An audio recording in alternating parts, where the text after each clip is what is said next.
After many years of speaking in universities and debating all over the world, I have come to the conclusion that most people, educated people, have not really rejected true Christianity. You know what they've rejected? A caricature of it, or a false concept or misconception about what Christianity really is or the truth about it. Let me show you what I mean. And I'm guilty of this, folks. I used to believe that Christianity had no historical basis whatsoever. But as I examined Christianity to refute it, all of a sudden I realized that if I was going to, with a clear conscience, refute Christianity and show it was false, then I had to deal with history, because it's based within history. It's a claim that is historical, that God intervened in history in the person of Christ Jesus. And yet, when I speak in history classes, I often make this statement: following the modern approach to history, I would never come to believe in the deity of Christ, the resurrection, the miracles, or the Bible being true.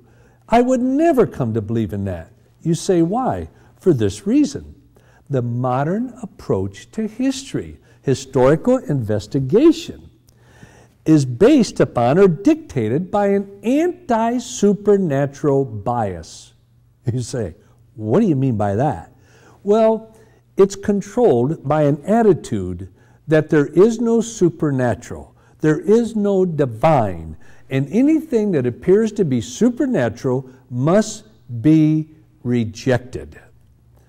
And yet that is what people call a presupposition, that there is no supernatural.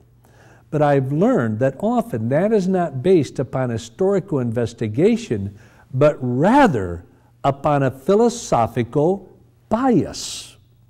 There's basically 4 biases. One, that there is no God. And if there was a God, then he's never been involved in history. The second philosophical bias about history is that we live in a closed self-causation system. In other words, we live in a closed universe where everything that happens within that universe must have an explanation within that universe. And then third, miracles are not possible. Miracles are not possible because it would not have a natural explanation. And then fourth, there is no supernatural. Because how could you have the supernatural? Because they said everything must have a natural explanation within a closed universe.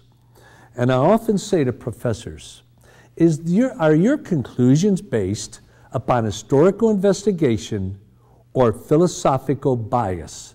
And almost everyone who is honest will say, because of my philosophical bias, they have rejected Christianity.